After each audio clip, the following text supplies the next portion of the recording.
Fall is almost here and I am so excited. Hey book besties, welcome back to my channel. If you're new here, hi, my name is Kate. I am very much a mood reader. I mostly read thrillers and romance, but I also like to throw in some historical fiction, dystopian, lit fic, contemporary fiction, I'm open to pretty much anything. I love sharing reading recommendations like this one, book reviews, unboxing videos, reading roundups, just all the fun bookish things, so make sure you're following along. Today, we're going to be talking about all of my fall book recommendations, and I'm going to be adding in my own fall TBR to maybe inspire yours as well. So for spooky season, I have a list of thriller book recommendations and romance book recs, which some of the romance book recs I have sort of lean into like romantasy with like paranormal kind of witchy vibes to them, if that's your vibe, but they're not all like that. There's quite a few selections to choose from. So if you're excited for fall and you want to know which books are worth picking up this season, stick around. I have so many good book recs for you. So first up, let's go over my thriller book recommendations. First, we have Home Before Dark, and if you love a creepy haunted house, this is the book for you. One of my favorite spooky season things to watch is The Haunting of Hill House show. My husband and I rewatch it every year. It's so freaking good, and it has that haunted house vibe that I have searched for in a book, and I think I have like 3 or 4 that sort of fit that vibe, and this is one of them. This was so much fun, so creepy, and in true Riley Sager fashion, the plot twist was wild. Next up is Mexican Gothic, and this one again is very similar to the haunted house vibe, but this one has a historical fiction element to it where a woman is going to a house that's owned by like her family, some people she knows, and some weird things are happening in this house, and she's trying to figure it all out, but nobody's really letting her because she's a woman, and at this time, like, nobody really wants to listen to women. So it was really an intriguing story. I had a great time with this one. Next is The September House, and this is the last one on this list that has like the creepy vibe to it, but this one where like there were like a lot of creepy things happening, it was also kind of funny because the woman living in this house has like all these weird things happening and she's all right with it. She like doesn't care. She's just going with the flow, and it was like hilarious sometimes. I was like, lady, don't you care that you're seeing ghosts? Like, what?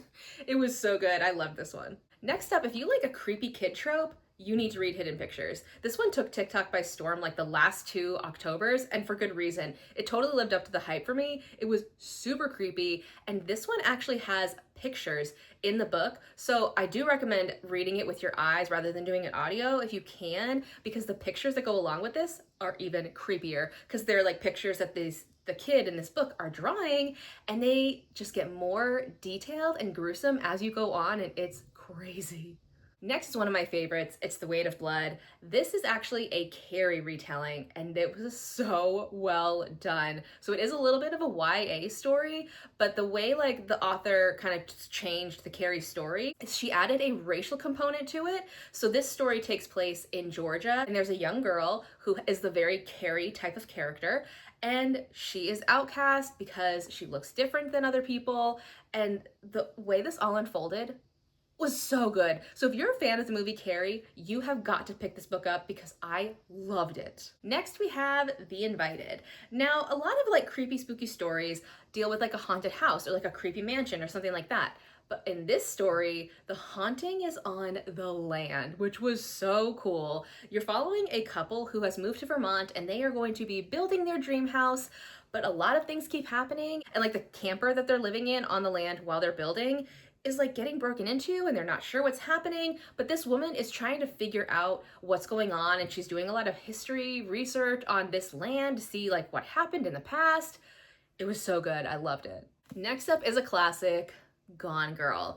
If you have not read Gone Girl in 2026, this is your sign to pick it up. This is a classic thriller book. It is the perfect thriller book in my opinion, and it is the story that got me hooked on reading thrillers. It is such a fantastic story. I loved it so much. You're going to be gripped the whole way through, and you're just like, it's like kind of like a car accident that you cannot look away from, because the couple in this story are absolutely unhinged, and you're like, oh my god, these are crazy. Next is You Belong Here. Megan Miranda is one of my favorite thriller writers, and what's cool about this story is that, you know, it's a thriller, so there's a lot of spooky elements to it, but it also is set during the fall. This woman is taking her daughter to her first year of college, and she actually went to college at the same place, and she grew up there because her parents are professors, so she grew up in the town, but she's been away for a while because something happened in the past that kept her away. So she's come back to this town and she's staying there for a while, and she's kind of dealing with like things from her past, but also weird things are happening in the present that she's dealing with. But what I really love is the atmospheric quality of this one, because it is so reminiscent of going to college in that fall season where like certain events are happening, and just like it was like kind of set in like North Carolina, I think. So it's not like set in New England where like I went to college, but like the vibes were still there, like the way the seasons were. Like Megan Miranda just does such a good job of writing really atmospheric stories, and this one was no different. Next is Smile for the Cameras, and this is for all of my fans of slasher movies, especially 90s slasher films like Scream or Friday the 13th. This was so fun. In this story, you're following a woman who was an actress on a like classic 90s slasher film, and they're doing a reunion, like documentary style, coming back to the house where it was filmed. And something happened in the past that you're not really sure what was going on, but it's kind of coming to light again in the future.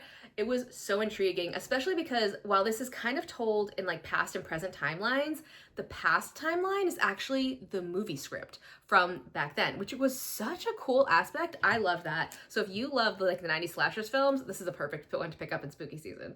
Next is a witchy thriller read called Witches of Westridge. Now this is book 1 in a trilogy. The second book is going to be coming out in September, but the third book won't be till February. But let me tell you, this book packs a punch. It was so freaking good. You're following 2 different timelines, but the main character is a woman whose aunts, 3 of her aunts, went missing in the 90s after babysitting, and she was one of the kids that they were babysitting, and nobody knows what happened to them. And there's all these like rumors that they were witches or like into witchcraft or something, but nobody knows what happened. So in this story, you're kind of following in the past, like what happened with these 3 sisters, and then what's going on with their niece in the future.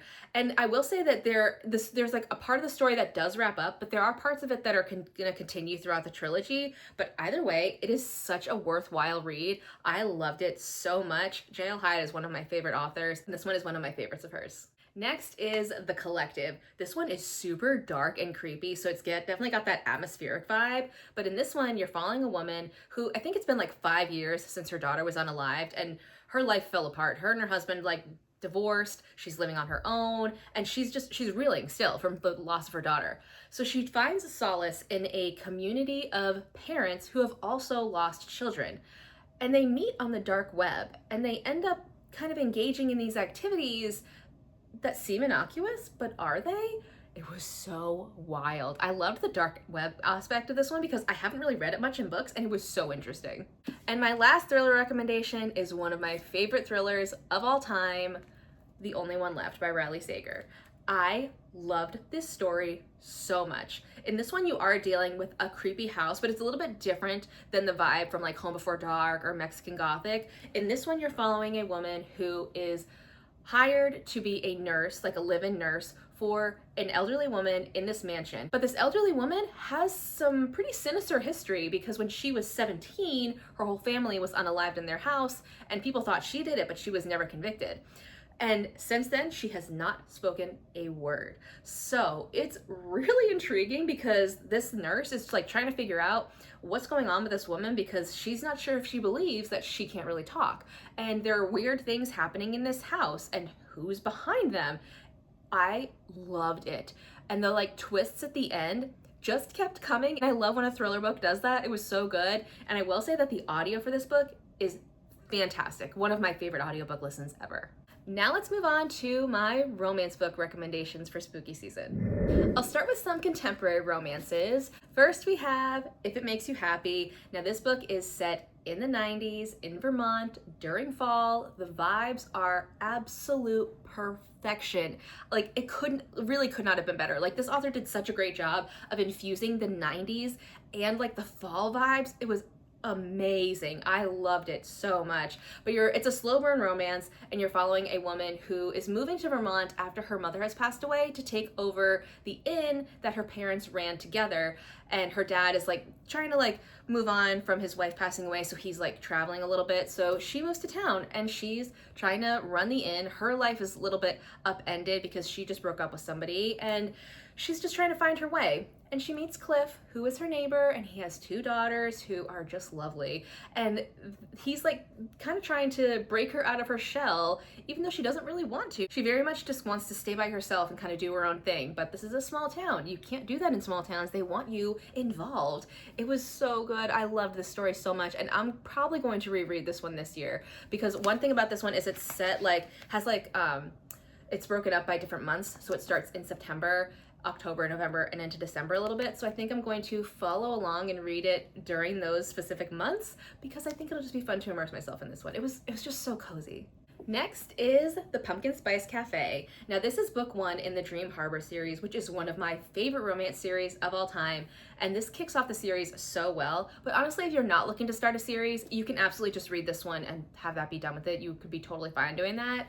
It is so cute. This is definitely based on like the Gilmore Girls, where it's got like small town vibes. And in the story, you have a cafe owner who is very much the sunshine to the male main character's grumpy. He owns a farm, and he doesn't want anything to do with this happy-go-lucky new woman in this town. But let me tell you, this was so cute, so cozy, a little bit of spice in there. So it's got like some Hallmark vibes to it, but with spice.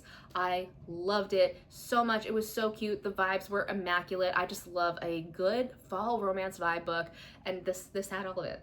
Now I have a paranormal one to recommend, and I'll be honest, like when I read this book, I did not expect to enjoy it as much as I did. It's called Bride. This is a paranormal romance, like I said, and we're following a vampire and a werewolf.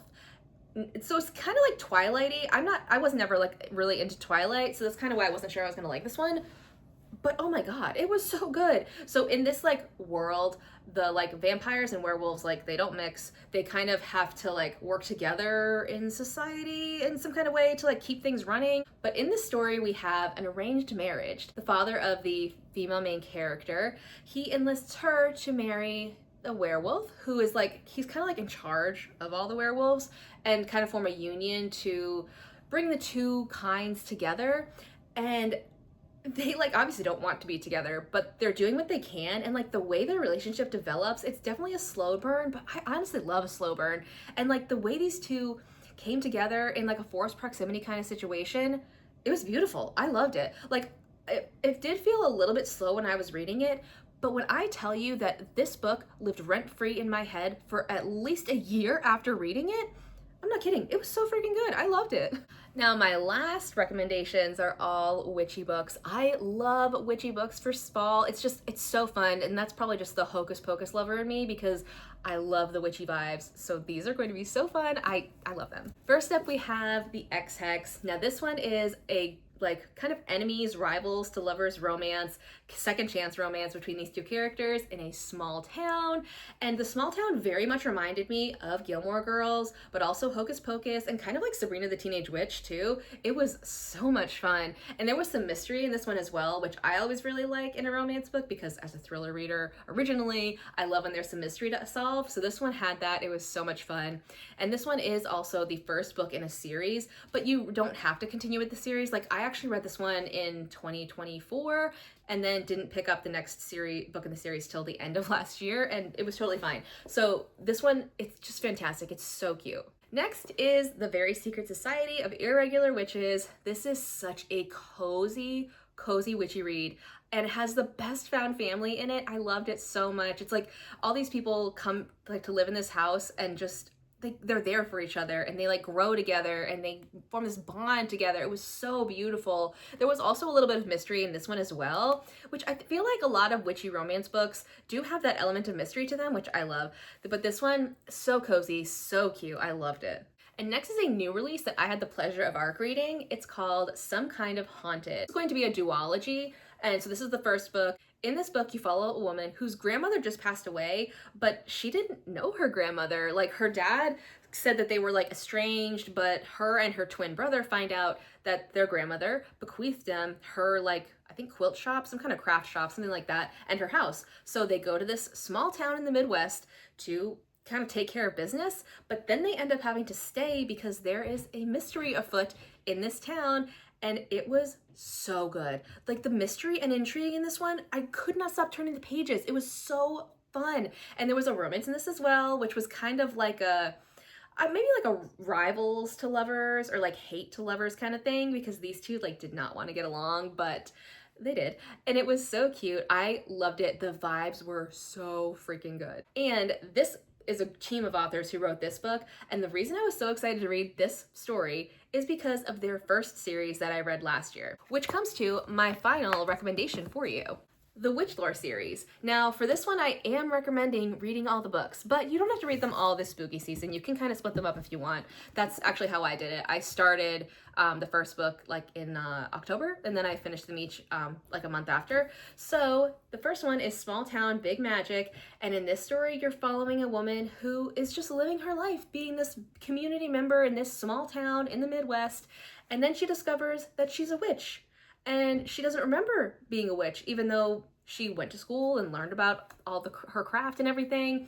And it's so, so good. There's found family in this one that kicks off with a bang right from the start. I loved it. And this one, there's mystery in all of them. I don't want to go too deep into what the rest of the books are because, like I said, this is like a series that continues, so it would give some information away. But I will say that each story wraps up like nicely, so you're not like chomping at the bit to get to the next book or like missing information. There's definitely more to the story, but it does feel like each book is complete in its own way. And the way the book ended with Dragonfires Everywhere was so good. Amazing. I loved it. It was such a fantastic story, and I highly recommend picking this one up. It was so good.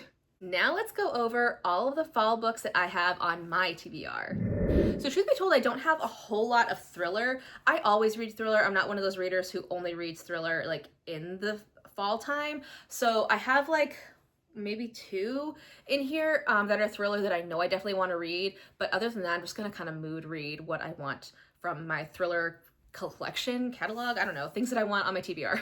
And I do have a mix of like some historical fiction in here too. So let's start with those since I didn't have any historical fiction book recs for you. So first is The Missing Pages. Now this is a book that is actually got some Titanic qualities to it. Like it takes place after the Titanic sank, and there's like a ghost story element to this one. I honestly love like the Titanic story. I don't know that I've ever read, or it's been a while since I've read a Titanic book. So I'm very excited to read this one. And then the like paranormal aspect to it has me intrigued as well. So I think this is going to be super creepy, and I can't wait to check it out. Then I also have Wayward, which is sort of like a witchy read that is historical fiction as well. There's 3 different timelines in this one. There's 2019, so there's like a present timeline, 1619 and 1942, and it's following a like lineage of women.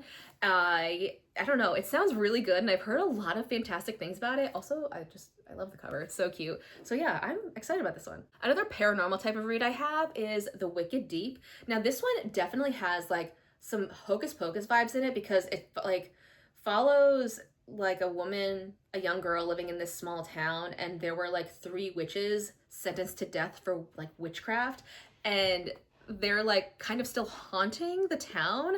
I don't know, it sounds really good. And this author wrote like one of my favorite books of all time. So I haven't picked up another book by her since I read that one, and I need to. And this one sounds good. And like I said, Hocus Pocus is one of my favorite movies in general, but I always watch it during spooky season, and this sounds very reminiscent of it, so I cannot wait. So this book, I'm pretty sure, is like kind of a thriller. It's like one of the qualities to it on top of being like magical realism. So this is like one of the only thriller books, like I said, I have. But the other thriller book I have is The Unknown by Riley Sager. I love Riley Sager, and I have heard amazing things about this book. Sometimes people say his books are hit or miss. The books I've read of his so far have all been 5 stars for me, so I have high hopes for this one. And this one is set in Vermont, which is the quintessential fall place. I love a book set in Vermont, and this one sounds so good. I also think this one has a little bit of historical element to it. Yeah, because it's like following, I guess there were like in the 1920s on this island in Vermont, a bunch of women disappeared, and now there's like something like a film that's going to be taking place on this island that they're kind of recreating this thing that happened in the past. It sounds really good, and like I said, I've heard a lot of good things about it, so I'm very excited to pick this one up. And last, I have 3 romance reads. One of them I think is a little bit witchy. It's called Soul Searching by Lila Sage. And Lila Sage wrote the Rebel Blue Ranch series, which is like a cowboy romance, and I loved it so much. I love her writing, so I'm very excited to check this one out. And it does like have a little bit of like supernatural elements to it, but also a romance, of course, and a small town vibe, which I love. So I can't wait to dive into this one. And this one is also a duology. The second book I think comes out in September. It might be late August. I'm not totally sure, but either way, I'm definitely gonna be reading this one, and I might be diving into the second one as well. Next is Fall I Want, which I had to buy. I bought it last year because these edges are just so cute. I love it. And I wasn't able to get to it, but I'm definitely going to prioritize it this year. I have the audio for this, so I'm going to do an immersive read, but this sounds so cute. It's like small town, like cozy vibes, which I love. And this is actually the first in like an interconnected series. It's not like the author who wrote this book, the series is like written by different authors, if that makes sense, and they're all like kind of connected in this same universe. But this is the first one, so I am so excited. I've heard really good things about it, and yeah, we'll see how it goes. And the last book on my fall TBR is It's Different This Time. This is one that I was seeing everywhere last year and I just wasn't able to pick it up, but I am prioritizing it this year because it sounds so cute. It's set in like New York City during the fall, and it's like, I think it's a friends to lovers romance. No, it's a second chance romance, which I love second chance romance, but it sounds really good. And like I said, I've heard really good reviews about it, so I'm very excited to dive in. Well, there you have it. All the books that I recommend to you for fall, the books that I'm hoping to read this fall. Like I said, I love fall. It's my favorite season, and I love immersing myself in books, but even like movies that are fall. It's just so much fun. I love the cozy vibes of the season. It's just so much fun. So if you have any recommendations for me for fall reads, please drop them in the comments, because if I can squeeze them in, I will absolutely do that. Thanks for watching, besties. See you next time.